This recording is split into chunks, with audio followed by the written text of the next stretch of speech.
We are Steve and Jill.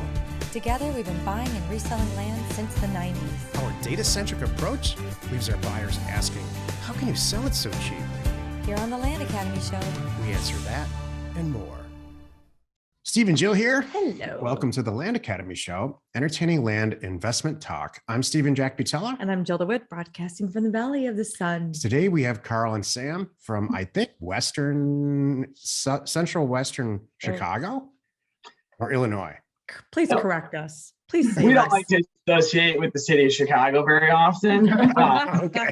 But we are the first rural community south of Chicago. So there's, Chicago that everyone knows, the north side of Chicago, if you're not familiar with it, and the downtown area are really, beautiful places to be. The south side of Chicago is a little bit, that's kind of where you hear a lot of those statistics from. And we're further than that. And we live in a farm community, but I could be downtown Chicago in about 40 minutes from where we're at. So that's pretty cool. Yeah. So Karl and Sam Lathus, and we wanted to have you guys on the show because you're pretty active in Jill's clubhouse event every other week that she does at 1 o'clock Pacific time, I guess, and then really active on the Thursday call. You're active in the community and you're career path alumni with some pretty apparent success. So, well, Sam already quit her job. Yeah. He did. So we wanted That didn't take long. Wanted to have you on, and so maybe you can share some of the reasons that you think you're having this success, maybe a little bit of your background, because it's very helpful for existing members and potentially new members to hear about real world success. So what's the key? Share it with us, please. So I guess I'll go first. So before land, I worked 10 years in the corporate office doing accounting. It was a 40-hour-a-week thing. And then on the side, I was helping Karl with his 2 businesses. While doing all of that, I was also trying to raise 2 small kids. And so there was a lot of time and a lot of pressure. And every time I had a breaking moment, I'd go and complain to Karl. And he said, it doesn't have to be this way, that, we can be land investors and you can free up your time. And at first I thought he was just being crazy because that's kind of how he is. And then after about a year of just whispering that to me, I finally was like, all right, let's do this. And we took Career Path. And once I saw the writing on the wall with Career Path, I'm like, I need to quit my job like now. And so we figured out a good time where it was going to work, and I quit, and now we are full-time land. And didn't you put your notice in before we even finished Career Path? Yeah. Isn't that so? Yeah, I gave him like a That's 2-month awesome. 2-month notice because I didn't want to burn any bridges. But so we started this thing, right? We weren't even really super familiar with Land Academy. We just started to understand what was going on, and we became aware of Career Path. And then by the time we joined up for it, and by the time Career Path was over, Samantha already quit her career as a CPA at a large chemical company. So, and that's not to say that we just have crazy success. Really what that says is that what we noticed and what we saw was the writing on the wall. We proved the concept to ourselves. Yep. And that's really what we needed. I've been in business for almost 10 years now. And I know how businesses work, and through Career Path and stuff, you kind of break down essentially the business, and you break it down a lot of, here's the steps. There's not that many. I can tell you there's a lot more steps to running a construction company than there are to running a land company. Yeah. And, as we saw that, and we were able to prove the concept to ourselves, and, utilize a lot of her strengths as a CPA when it comes to data analysis and stuff. It was, to us, it's just like, we realized pretty quickly that this is the path that we want to move forward with. What Sam, I know you're more like me, more technical, and these two are a little bit different, but what is it about Career Path that pushed you over the edge? I think just I think it was the first or second class where we were seeing an equity schedule of how little needs to be done in order to make a certain amount of revenue. And I was like, wow, that would take me 3 months to make what I'm making at my current job. Yeah. And, it's not as much, it is effort. I mean, I still work 25, 30 hours a week at land, but it's not the same pressure of like, you're working so hard to make somebody else money. You're working hard to make yourself that type of money. And the hours are just so flexible. It just, after listening to all that, I was like, wow, like, okay, let's continue doing this. And yeah, it just works. It's great. So interesting. Jill and I have we've had Land Academy for what, 7 or 8 years now. And there's always 1 or 2 things that push specific people over the edge, or on the other side, 1 or 2 things that people say, there's no way I'm going to, Yeah, it's true. I can't do that, or I don't want to do that at all. And so, but I've never heard anyone say equity. That's great. Yeah, like it just made sense. Like how you were showing just like such a basic example of like, you were just dumbing it down because you can do that. And it made so much sense. It was like a light bulb moment. So yeah, I'm a numbers person though. I like to see number examples and, you know, seeing how, even if they're just basic, seeing how they like play out over time. It makes me feel more comfortable dealing with numbers. So it's been a few months since you guys became, you know, what you were done with Career Path. Have you done a bunch of deals, a few deals? Is it working out how you wanted? Yeah, so our main goal right now is to build a pipeline. And so I left my job in like July. And so that's when we kind of hit the ground running. We've been sending out mail weekly. We've been getting responses weekly. And I feel like we are setting ourselves up to be very successful next year, which is kind of how we anticipated this business going. I mean, we have sold some properties and obviously we're buying properties, but our main goal is just this is a building year, a learning year. And then next year, we're just going to continue to build on that and have things in place and then just explode with it. That's a great plan. I love it. That stuff doesn't happen overnight. You guys are very realistic. That's what we've learned. And that was kind of, I guess, what we were kind of discussing amongst ourselves was that, you know, sometimes, you know, the speed of investing, I think, needs to be taken into focus, right? Mm-hmm. And I've bought houses, foreclosures, rehab them, you know, closed on them through the process of buying them, which is, you know, a nightmare in itself, rehab them, which is a crazy nightmare, and then listed them for sale with an agent. Oh, by the way, I bought it off the MLS to begin with from an agent, right? And that process right there, you know, think about how many, you know, those are my first couple flips and stuff, you know, but think about how long that process takes. And then, you know, and I think that we get numb to that in the land, especially once you build a pipeline, because you're always having something closed once your pipeline's built, right? But at first it was kind of frustrating. And I know that this is a voice of some other people, you know, that I've spoken to, is just like, hey, you know, like I want to buy this property and I want to have that money now. And it does feel that way after you get your pipeline built, but the speed of investing is slow. And this is the fastest speed to go put your money anywhere else and get your money back as quickly and as much money as you do in land. You're not going to find it, right?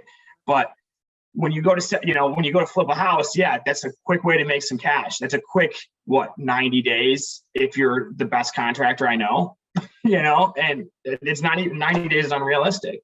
And so, I mean, you could completely have your money back, but I do see that you have to build your pipeline if you want to have consistent cash flow. And that's what we've continually harped on. And it does take a little bit of time, not as much time as anything else. Jill and I were just came off of a 2-month RV trip, and one of the stops that we made was my hometown in Michigan.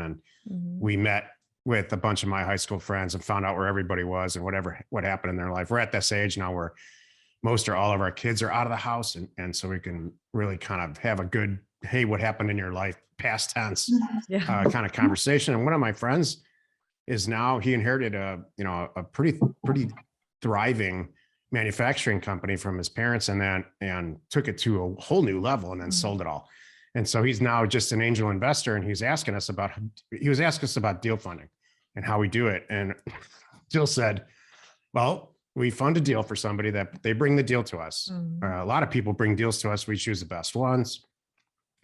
We fund the deal. If everything goes great, in about 30 days, we double our money or close to it. At least we get a 50% return on it, and then go replace the money. And his, this is a guy that's ridiculous wealth accumulated. and his jaw's on a table, because he angel invests in 20 or with tons of money in 20 or 30 or 40 companies at any given time. 39 of them fail. The one that makes it either goes public and he gets a great return, and his cycle's like 10 years. And so I totally agree with you. And we've done deals, we've turned deals Really fast. Too like fast. 2 weeks. Too In fast. 2 So, weeks, like, whether we just We had purchased the that. deals, it listed on Friday and it's sold on Monday. And I'm like, whoops. and it's 2 weeks since we bought it, and we never saw it. And Yeah. so I'm not explaining this to you guys. I'm just telling the story to the benefit of listeners, because that's why you're here. You know that that's Mhm. possible. Well, and a lot of that came up is because we own a rental portfolio as well. And kind of the general rule of thumb with a lot of people is you're going to get your investment back in 5 years if you're good at what you do. And I'm at the point now where I went through a big buying spurt, and I'm at the point now where each one of those investments are essentially being paid back in my mind as full, which is really, just all a paper game. But, it's 5 years to even get the money back that you put into, Right. an apartment building for the most part. That's how those deals would be structured a lot of times. And, when's the last time you had to wait 5 deals to get paid in land? 5 years to get paid in land, it doesn't happen. Exactly. Isn't it great? It's a little bit, it's like putting the needle in your arm. You're like, well, now why am I doing that? Yeah. And think about how, I'm sure you guys are having those conversations. Like, think about how much money we've got tied up over here, what we could be doing with it over there, kind of thing. That's a daily conversation. How fast can we get out? So yeah, we've done that. That's one of the nice things too. I like to, share with the planet is been there, done that.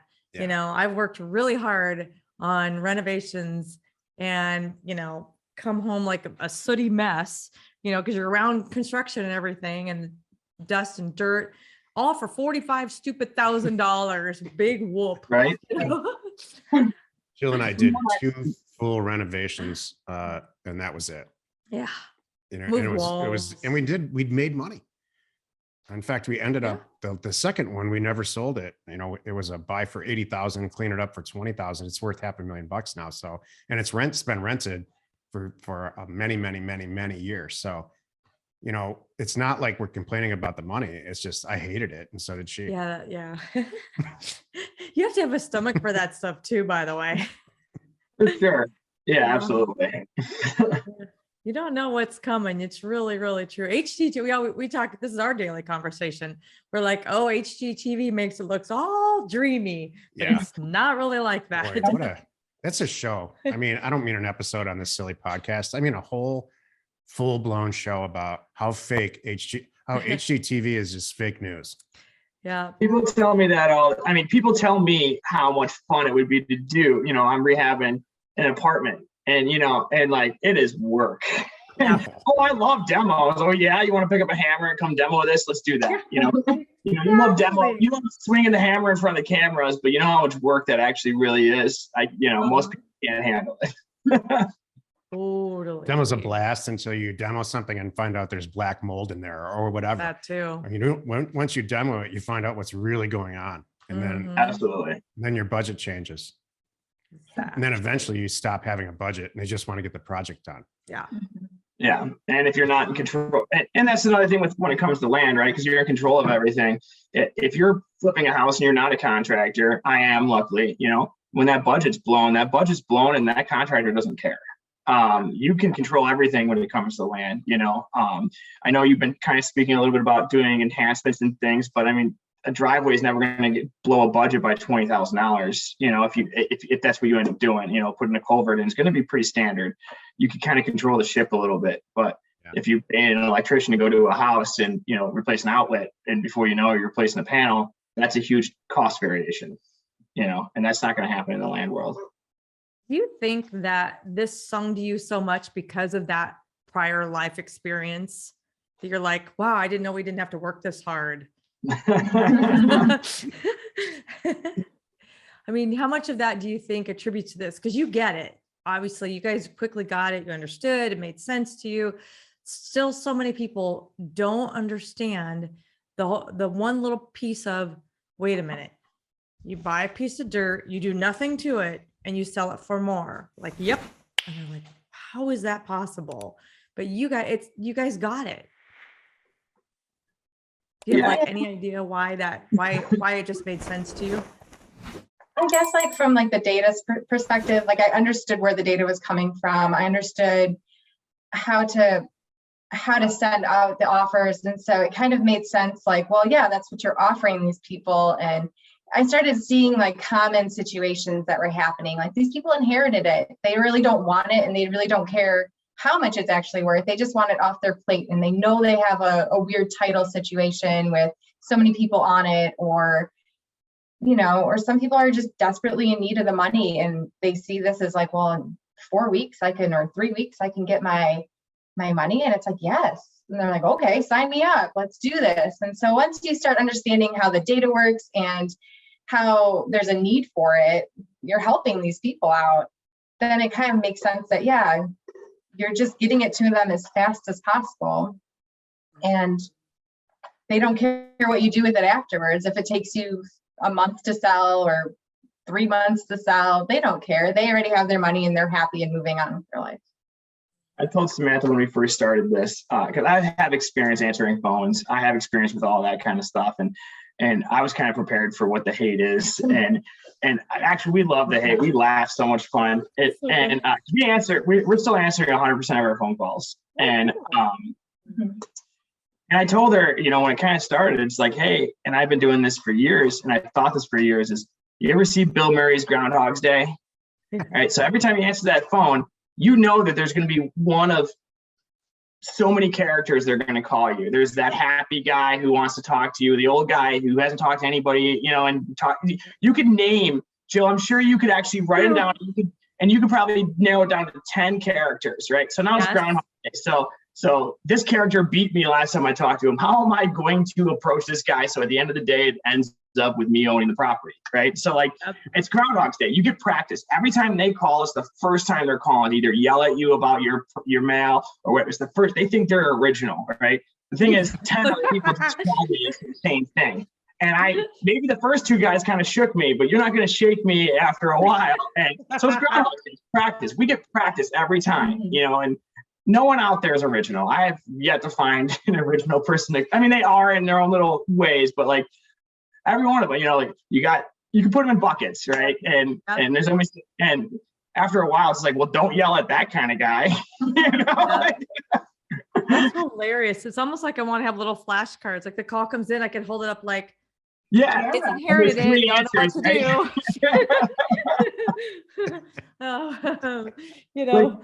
Wife just found husband's folder. I got that one. We found a county, we called it, I forgot even where it was. It was like everyone who called was like super nice, right? But they were very backhand. We call it the backhanded, like they're backhanded nice. Oh yeah, okay, cool. Yeah, never call me again and say something terrible to you and hang up. You had a great conversation for like 3 minutes and then all of a sudden they just change on you and hang up. And it was like, it was one specific county where we got that same call. I was like, wow, we got to figure out how to beat that. Exactly. Isn't that true? It's really funny. That's like too, when we send out mailers, sometimes I'm like, I want to be involved in the first wave because I learn a lot about them. Like, not just, they're the sweetest people when they're telling you to bite me, kind of thing. or like, they're really smart. Like, oh, these people know what's going on, like they inform me of what's going on. Even like there's a new plant or something over here being built that I didn't even pick up on. That's why days on market are so low. We got to change our approach here, kind of thing. We have an extra layer of hate in the world right now because of the political climate and COVID and all that stuff. So it's an interesting, you got to dial up your game a couple notches. I call it putting your thick skin suit on. Yeah. And then you buy some property. That's the whole thing. It's all a game. In the end, it results that the grand prize is land, right? So it's a game. But I love what Sam says. In the end of the day, and I feel like this too, you really are helping people. And you know what? I'm not here to talk anybody out of anything. It's like, if it works, great. If it doesn't work, I wish you all the best. I'm going to answer the next phone call. We got a thank you card in the mail, and it's like, crazy, right? You know, thank you from the whole family didn't talk, and they all signed a card for us and said, thank you for helping us through this, because, you know, grandma had owned it, passed it down to all these people, and they don't talk, and we, you know, coordinated things and got it done, and they all, you know, had money in their pocket and they were happy. That deal we tripled our money on that deal. There you go. So I just was going through Discord, putting together questions for the other podcast episodes that we're going to record today. And I found an entry in there with you guys about how you got a call from the same person 4 times. And she didn't, you know, remember that she called you the prior 3 times. I felt bad for the lady. The second call, I was like, maybe she's just pranking me. And then after the third one, I was like, she really has no idea. And it was like triple landlocked. It was like in a flood zone. It wasn't anything we were like going to pursue in the first place. And it was only 1 acre. It wasn't even like you could hunt it. Like there was no value to this property. And she just kept calling back. She called like 4 or 5 times. And by the end of it, I was like, okay, we already spoke. We need to like not call again. We need to call someone who can take care of you. I was like, I'm almost like going, I need your daughter's phone number because we need to have a You memory know, care I was like, conversation nervous about for mom. her. Like, So that was the response in Discord. That's what people Oh, said, yeah. like, you know, all right, so now we need to She's not taking care of, find the child. not handling her own medication, is Yeah. she? yeah. Yeah. Oh, no. You feel like that sometimes. Yeah, you get to know these people, which it's really kind of sweet. I'm sure you've probably had it. Not you will. When are you going to be in town? Because we want to have you over for dinner calls. I think those are the Mhm. sweetest. Like, aw. So speaking of daily conversations, what is it like to work with your spouse? Yes, that's good. That's not bad. We do have 2 separate offices. Not bad. You guys are still young. Well, We essentially have 2 separate offices, and there's like a window. So I built the offices. We have a separate building even on our property that we, because I run a construction company that's dedicated to the construction company and our offices. And there's a window in between of them. It almost kind of looks like a drive-through. I put a bell there so I can ring it, and she slams that window shut when she's mad, and that's it. That's awesome. I'm like, Sam's gonna install her own blinds that just come down really fast. And I haven't seen that bell in a long time. So.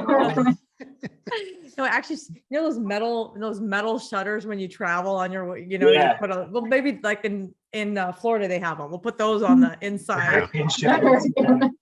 Do you have to replace the window yet? That's good. Not yet. Just not boarded up. Yeah. That's a whole nother layer to this. You know what's so cute? I'm sure you guys hear this too. People go, wow, you guys can work together. That sounds so dreamy and so romantic and like I want. Romantic? Yeah, well, like I know a lot of people have come to us and said, God, I wish my wife got this like you do, and I really would love to do this with her. And I'm like, hold on a moment. It's harder than it looks. We just have a lot of rules, and most of the time it works. And it took us years and years and years to have rules about when we should be talking to each other and about where to work and what's okay to talk about and when. And for the most part, I think it works. Mm-hmm. I agree. There's different processes that we have in place that kind of help us communicate without communicating. So we have like bins in his office for the construction and real estate rentals. And so whenever he wants me to do something, he just puts it in my bin. And he doesn't tell me to go check my bin. He doesn't tell me that it's like due at any time. But I know that means he wants me to do something with that piece of paper. So communicating without communicating, it works out good. It definitely does. Yeah, we have Airtable for that. Same thing. We put notes in there and it pops up, notifications pop up, but you have to play those games. They're not games, they're systems, really. Mhm. Yeah. Systems for sure. Systems are, and I think that's kind of a lot of that too. Is systems are important, right? And you know, kind of knowing your lane, and not because like I'll step into Samantha's lane, but to help her, so her, so like, but I understand that like, hey, she's going to be doing this, that, and this, and if I know that she, so like I understand my lane, I stay in my lane, but we help each other often. If she sees it looks like, hey, he's overwhelmed, she'll take things up, but like knowing your lane and staying in your lane as often as possible is pretty important, I believe. I used to try and issue checks. I used to, try and pay the bills and stuff like that. And after a while, Samantha was like, don't touch Yeah. it. touch that, Exactly. It's like the last time, like you can't work on the same deal. That was one of our rules too. We had to figure out. He's like, That's a I good think rule. I'm helping you. I called the guy back. I'm like, thanks. You just undid everything I did. And now we're paying more money for that property. So, I mean, you have to realize, and the only way to do this is to fail at it over and over again, and then try to improve it. And once you realize that the person that's your partner is better at something than you are, and vice versa, like, I don't think that all spouses can work together. I think that, I really think that if you have a spouse that's has the exact same skill set that you do, that's going to be tough. Oh, that's true. Or if you have a spouse that sucks at everything, they just don't want to do anything at all. They just don't have the same spirit that you do to try to move forward in the world. That's not going to work either. And I think that describes the vast majority of people. So, but if you're lucky enough to, and with this was not intentional. Like, I found all this stuff out about you long after we met. Good. So you weren't dating me to get me into the business. No. Okay, good. That was the last thing from my mind. Okay, good. But I found, Jill's just much, much better on the phone and better with people. And I'm better with all the technical math stuff. And it's just, so I don't want to discourage people from working with your spouse, but I do think it's the exception, not the rule. I agree. Well, we kind of planned, it wasn't really an accident with us. We started dating when we were 13. So we kind of planned out the CPA thing. I'll do the finance stuff. I can handle that. I took all the courses that I needed to. Did my homework for me and stuff. So Perfect. That really is important. One of you has to be able to do math. yeah, At least one. Volunteer. one of us is going to have to be articulate. It's not going to be me. So Same here. Same here. Yeah. Anytime anybody asks me something about taxes or how we do this or do that, I'm like, are you kidding me? Don't even go there. You know what? That's good too, because I need to manage all that. I know. And I will not fight you on any of that. Oh, it's really good. Well, before we wrap up, do you have anything you want to pick our brains on? Now that we got to know you guys a little bit better here. I mean, not in particular. I didn't think about that. I guess I probably should have, but we're no, not in particular, actually. We're interested. I'm sure you can attest to this, and obviously everyone's aware, but we're going through some sort of market cycle, right? And we're very excited about that, only because of the fact that we're younger. This is going to be our very first real estate cycle, and it's so interesting to see how it's visible. I mean, you could graph it, right? And it's just interesting to see, and I've met a lot of successful people in my life, and someone I really look up to, he owns a pretty large company, and he's on the Chicago Board of Trade. He trades stocks, and I asked him, Ed, when are you going to retire? And this guy's beyond wealthy. He said, I'm just waiting for one more cycle, man, because it is the most fun you could ever have in business. He's not out for the money. He's out for the thrill of it. He's one of those guys. And he told me that right when I started my company about 10 years ago, and right now I'm just thinking, I bet you Ed's having a great time right now. And I want to understand cycles like he has. He's older. He's seen them. He knows how to navigate the waters, and he's excited about it. And I'm excited to start to understand and learn a full real estate cycle finally. This is cool. I'm glad you're excited. Yeah. That's really, really good. Hey, do you have any, the cycle is going to be a blast, by the way. It's always so much fun. Buy a bunch There's of stuff. Right. Just buy as much as you can, as cheap as you can. Well, and then figure out what to do with it later, as long as it's okay property. And that goes for, I don't think it's going to hit houses like it did last time that bad, but I think it's going to be a lot longer than we think. I think it's going to go into 24 at least. And so next year, I think it's going to be acquisition frenzy. And if you can't, and I'm sure you will, work out the sell side marketing speed thing, with a real estate agent or however you decide to do it, you're going to turn some serious property and probably end up funding other people's deals if you're into that. So it sounds like Absolutely. Mhm. Yeah. And that's kind of our plan is to, we were kind of retooling a little bit this year as we're moving forward, and anticipation that, but we're not, honestly, we start getting really on the sell side for a minute there. And then we said, hey, let's pull it back a little bit. We have the ability and, the understanding of how to move forward without having to sell those properties to purchase our next, and so, whether it be through deal funding or through, our own capital, we want to keep moving forward. And I think buying as much as possible right now and worrying about selling later is definitely kind of at the forefront of our thought process. Hey, it's great having you guys on. Do you have any advice for new people before we leave? Just be patient with the process at first. Patience. Yeah. I think it's fast moving, but I think that people get blinded by the idea that there is no such thing as an overnight success, right? People see a final product, right? And if you need to learn how to do your data, and that's going to take you a little bit of time. If you need to set up your systems, that's going to take you a little bit of time, patience, and build it strong and, organically, because I think patience is something that people lack. And I do myself. I do myself. I'm the least patient person ever. So, I'm the pot calling the kettle black. This is probably where I think Sam and I are more alike and you two are more alike. Yeah. Yeah, I'm not the most patient person there ever was. Nope. Not at all. Hey, thanks for being on, guys. It's great to speak with you. Mm-hmm. It's great speaking with you, Good to Dan. speak with you guys. We'll catch up with you in a you. few months and see where you are then. It'd be fun. Yeah, Sounds perfect. Thank you. Happy you could join us today. 5 days a week, you can find us here on the Land Academy Show. I wanted to say you are not alone. That's it. Oh, you are not alone in your real estate Oh. ambition.